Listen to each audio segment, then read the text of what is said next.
Good evening, everyone. It's your brother from another mother that truly ain't got no other. It's AB.Marley here. And it's your girl Nevaeh, your sister from another mister, because you know what Papa was a Rolling Stone. Hey. Alright, y'all. So this is part 2 of the Happy Talk Tuesday. Yeah. And we're gonna talk about. Because apparently I didn't do my thing. We're gonna talk about it. Talk about it, baby. This is part 2 to the. It's not even really a part 2. It's a continued of the incarceration. So this is what happens after you get released. Yes. If you get released. You get that luxury. I'm sorry for you guys if you guys are. If you have to be in there for the rest of your life. But these are for the people who get released. All right. So. As we stated in the previous video, there are 2.3 million people who are incarcerated in the U.S. Ooh. Out of that 2.3 million, 600,000 people are released from prison every year, and over 50% go back. Yeah, over 50% of the people that get released usually go back. But we're gonna tell you why in a little bit. 6.9 million people are on probation, which would just be reoccurring. So it's basically like the new people who get released from prison get on probation, and then people from the previous year who are still on probation when those people get released, and so forth and so forth. It's basically you're getting categorized in the same thing. Even though you have been there longer than the other people, you're still considered the same in the new group. Exactly, you still get accounted for because you're still part of that group every year until you are no longer on it. Exactly, that's where those numbers come from. That's why some things don't sound like they add up properly. There you go. So, the unfortunate thing about this is, like, there are so many different ways why people actually go back who, suffer when they get released too. Because, like, okay, here's an example. You know how, like, when we talked about things from previous where we're stuck in our old ways, we have habits that we've had throughout our time frame. When somebody's locked up, they're still thinking the same way as the day they got locked up. They don't know about what's going on in the outside world. So when they step out into this world, it's like, woo, that's a whole lot of information I have to regather. Not even just that. It's also things change, people change. Yes. Your surroundings change. Yes. It could be something simple as like, it might have been a movie theater, where you used to live at, across the street from where you used to live at, and then you go back to your old neighborhood, and it could be like a ruined building, a building just in shambles. Yes. It can even just be like another building right there. It could be your old childhood home. It's gone now, and it's not there, and you're just like, where am I supposed to go now? And it definitely depends on how long this person has been incarcerated. Obviously, if you've been gone for like a couple months versus years, that's totally different. 5 to 10 years is a real difference in change. Yeah. Because 10 years is a new generation, a new ideology, and a new way of them handling things compared to the previous. So you gotta be ready for something like that. Yeah. So unfortunately, 500 to 570 to 1,000 people who are incarcerated end up homeless a year when they get released. And that's sad. Just because the majority of them who are been incarcerated, doesn't matter the circumstances as to why they became incarcerated in the first place, but majority of them usually don't have homes to go back to because no one really wants them there because of the simple fact that they are felons. They committed crime. They can't do nothing. And I agree with you on that one because that's a real messed up thing. Like, just think about that for a moment. Like, you've been in jail or in prisons, whether it's state or federal, for a very long period of time. You've already come accustomed to the ways. You finally get released and you realize that a lot of stuff that you used to know, depending on how long you've been in there, it could be gone. Now you don't have anybody else that wishes to continue to help you. Then this is where the other problems. You know how like people are scared to start all over? Well, they have no choice but to start all over. This is where the bipolar disorders can kick in. This is where the depression can kick in. Hell, even the suicide rate can go up because of that. that honestly can start before they even get released because of maybe how they have been treated while they have been incarcerated. True that, or they can have it even before they got locked up, and that's the main that's part of the reason why they got locked up. And even develop PTSD just from it. You know, it's like some people compare being in prison to being in the military because of how harsh it is. The conditions, the way the people, your roommates could be treating you, the mentality. Heck, you can't even get, like a normal fix that you always wanted to get when you were on the outside, but you can, but in the inside you can't get that. I mean, we have to think about it. You are in a high stress level environment, and there is no real outlet for you, and you're always being watched. You don't have any privacy. Nope. And on top of that, there is nothing in there that you can use to be able to let yourself go. You can't. You can't drink. Drugs aren't in there, but people find a way to put them in there. I mean, you can if you know the right people, but we're not going to talk about people that. People can make alcohol and things of that nature, but we're not really going to get into that. But it's just a lot, and. A lot of the time, a lot of the people usually go back to prison because they have been so used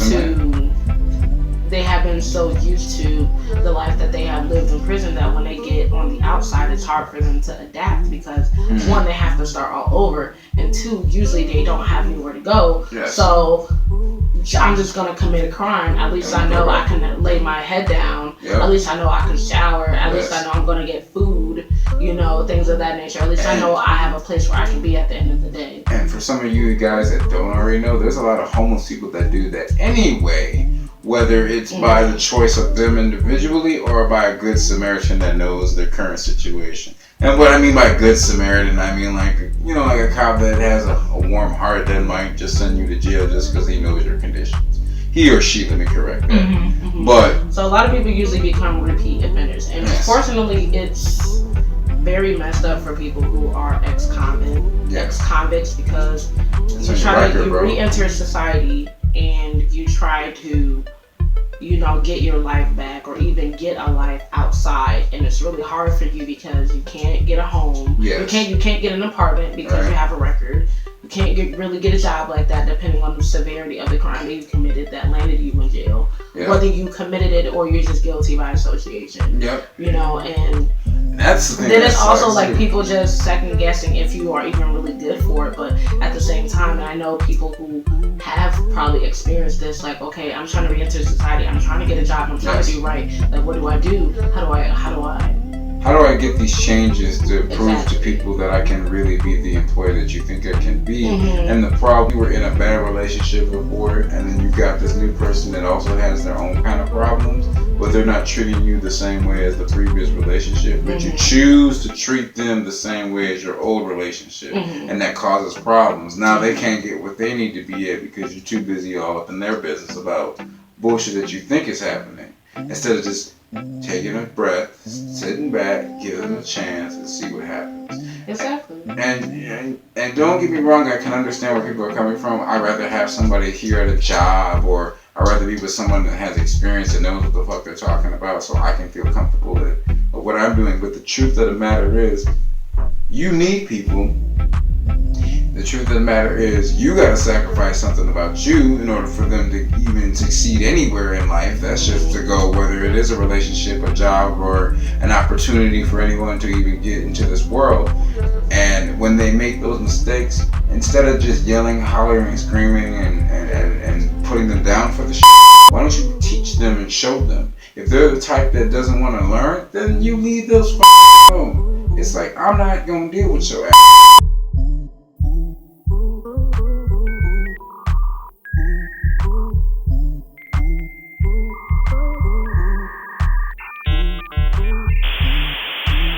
Deal with the ones who want to change. I want to get the ones who want to make their lives better and have better circumstances for not only for themselves but the person that they care about. And the problem is, society does not give people those second chances. You say you do, but you won't. You really don't. You have a label on you. Yes. So there's a label on you. So. Yep. you're walking around with this stamp on you, and people aren't going to give you a chance because they feel like because you have this on you that you're just no good. But how will they ever know what you can do if they don't allow you to do it? You can be incarcerated and you can get a degree to be a barber and everything like that, and you still won't be able to get a job as a barber because they're like, well, you was in jail and we don't want nobody in here that has that type of reputation. But at the same time, like, what about you? You had to start somewhere. You didn't have a job at one point. You had to learn how to do something. And because this person is a convict, an ex-convict, they're no longer at the end because they don't matter. They're no longer incarcerated. They are a free person. They're trying to live. They are trying to do right. You're not given an opportunity. And yes, if you're constantly being stepped on and being told you can't do this and you can't do that, and no one's giving you a chance to even speak before you can even do anything, then yes, they're gonna go back and do what they did before because no one's giving them the light of day. But you can't be mad at them for recommitting crimes. But that's the same thing as you accusing something of a crime that they didn't commit and then expect them and then be shocked that you're right about it. It's like, wow, the whole time that they didn't do anything but you suspected them of doing it. So it's like, you know how like somebody accuses you of being a cheater and then they're constantly saying, well, you did this, you did this, you did that, and you never did it. But then when you finally cave in and you say, yeah, I'm just gonna go do it, and then they go like, I can't believe you did it. It's like, wow. This is something you pushed. You pushed this is something that you kept on saying. So obviously you wanted it to happen. Right. And even if you didn't want it to happen, that's not something that you push on someone. That's like telling a kid that they're bad. If you're looking at a kid, you can tell them every day, hey, you're bad, you're bad, you're bad, you're bad. They're gonna believe it. They're gonna do bad things, and they're gonna go correlate with it. That's the problem that I see too many times. And I'm glad you brought that up too, because it starts as they're a child and they work their way up as being an adult. Yes, your parents are supposed to bring you into this world and you're supposed to learn on your own and grow as an adult. But if you don't show somebody the love that they're looking for, and you always tell them what you think that they are, or you always compare them to someone that you see on a daily basis in a negative form of light or shadow, whatever the call it, that's who they become. And don't be surprised by that shit. That I hate when somebody goes like, I can't believe you did this shit. After all the months that you were telling them how stupid they are, how dumb they look, how crazy they are, I can see you locked up in a penitentiary and never getting somebody throwing away the goddamn you said this shit all these years, but then all of a sudden you shocked. Shut the f*** like, no, for real. Like, going back, there are programs obviously that convicted, that ex-convicts can get into that can help them re-enter society. There are homeless shelters that do take in ex-convicts. I think another thing is that sometimes, with people who they get released, and they get probation, and sometimes they have to find jobs. You gotta take drug tests and things of that nature. But the hardest thing for you to do is to find a place to live and to reassert yourself. The hardest thing is getting a stable place to stay and getting a job. Those are the two hardest things. And like, you could go to your parole officer and you could tell them like, this is what I've been doing, this is and that. But if you don't do these things with a certain amount of time, then you go. And I think people also need to understand that like, people commit crimes for whatever reason that they commit them for, but we never understand why they do it. They only understand why they did whatever it was that they did. So we can't necessarily place judgment upon them for why they did what they did, unless it was like cold-blooded, like murder or something like that's completely different. But even still, like, but at the same time, like I said, we don't understand why this person did whatever it is that they did.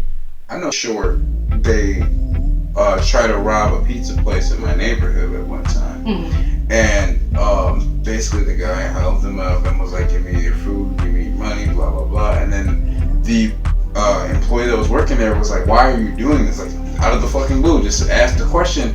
And the dude was like, I lost my job and I don't have the money to feed my kids tonight, so I gotta think of something. That was like, instead of, like them calling the police on him and throwing his ass in jail, he's like, bro, here, just take, like, these are leftover pieces that people don't want. You can take these home with you.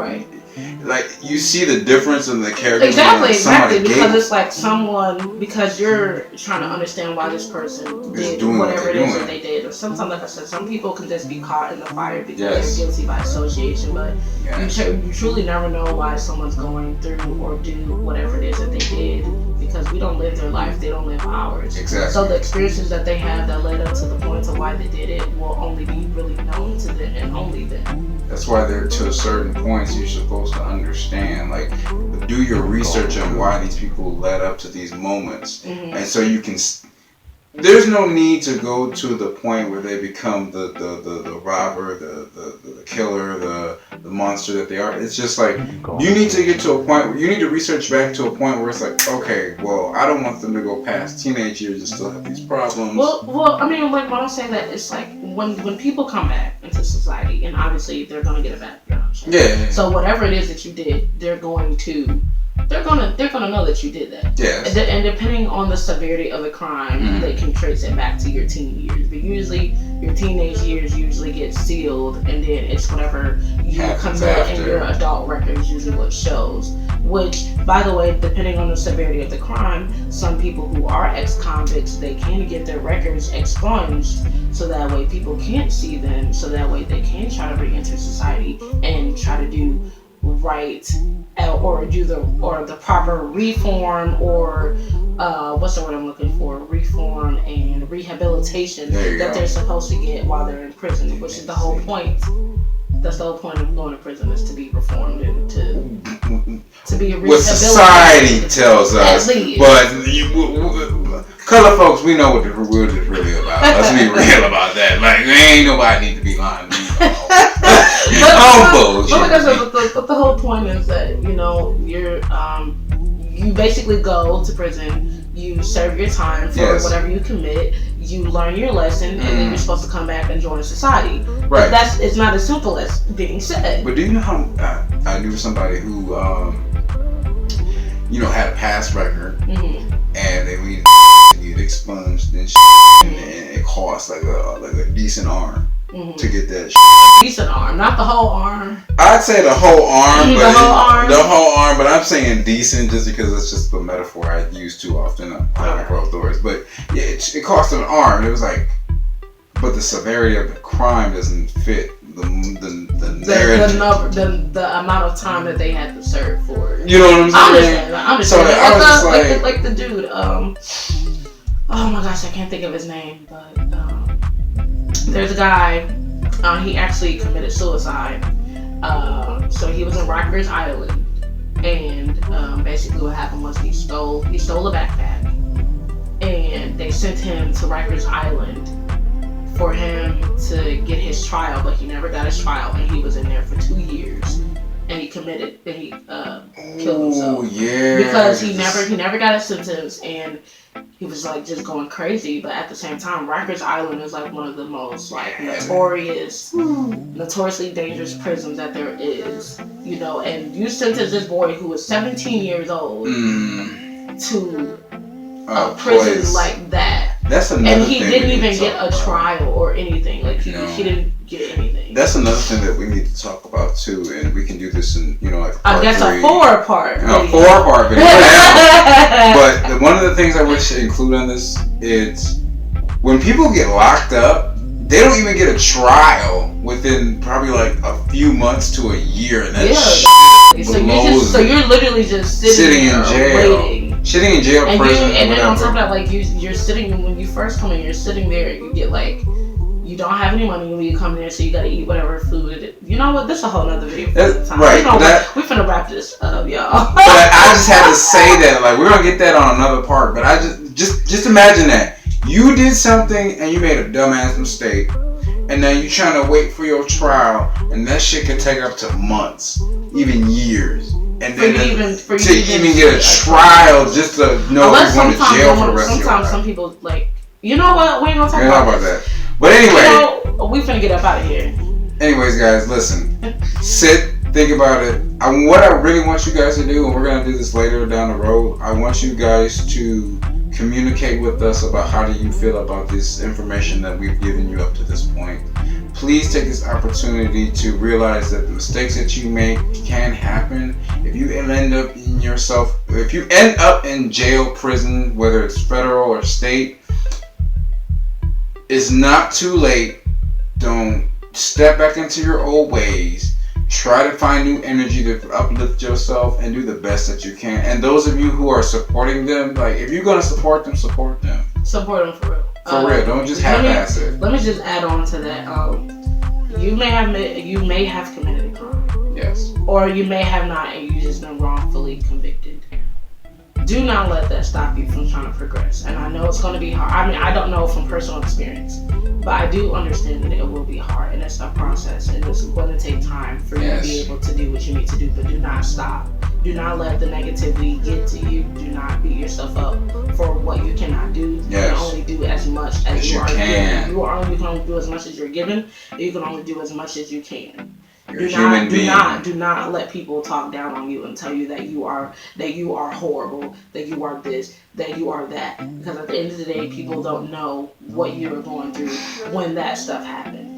You made a mistake, and that's all it is to it. Own up to the stuff that you did. And how many people have committed crimes that have not been caught committing their crimes? Woo! We ain't gonna talk about that. That's gonna be part 6. It's gonna be a part 6 more. But you keep on pushing, and you keep doing what you gotta do, and you show those naysayers, hey, you look them in the face and you tell them, look, I did this, I got this, and then I got myself over this, and we out. Dudes, have a nice day. Grab my deal, look. Stop cussing at people. Mother.